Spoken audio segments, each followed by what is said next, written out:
అడవికి రాజు సింహం. ఆ సింహం చాలా అనారోగ్యంతో తన గుహలో పడుకొని ఉంది. ఇతర జంతువులన్నీ కలిసి సింహాన్ని చూడటానికి హడావిడిగా బయలుదేరాయి.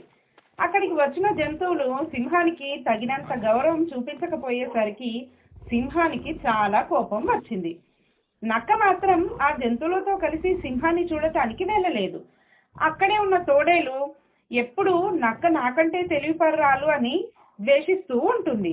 అయితే నక్కను ఇబ్బందుల్లో నెట్టడానికి నాకు చాలా మంచి అవకాశం దొరికింది అని ఆలోచిస్తుంది. అప్పుడు నక్క గురించి సింహానికి భయంకరమైన కథలు చెప్పడం ప్రారంభించింది తోడేలు.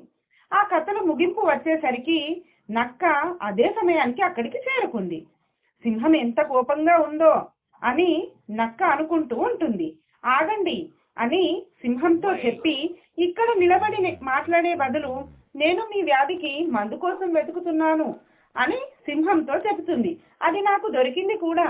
మీరు తోడేలు చర్మం వెచ్చగా ఉన్నప్పుడు మీ చుట్టూ చుట్టుకుంటే మీకు వెంటనే మంచి ఉపశమనం లభిస్తుంది అని సింహంతో చెబుతుంది.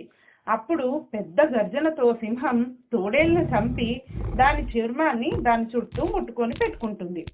అయితే మిగిలిన జంతువులతో నక్క ఇలా అంటుంది, సింహానికి సంతోషాన్ని కలిగించడానికి తోడేలు తన ప్రాణత్యాగం చేసింది అని చెబుతుంది. ఈ కథలోని నైతికత ఏమిటంటే, ఒకరికి చెడు తలపెట్టాలని మనం ప్రయత్నిస్తే దాని ప్రభావం ఖచ్చితంగా మనపైన చూపెడుతుంది. ఈ కథ మీకు నచ్చినట్లయితే లైక్ చేయండి. ఇంకా ఇలాంటి మంచి మంచి కథలు వినాలనుకుంటున్నారా? మరెందుకు ఆలస్యం, వెంటనే తెలుగు కిడ్స్ ఫన్ వరల్డ్ అనే ఛానల్ ని సబ్స్క్రైబ్ చేసుకోండి.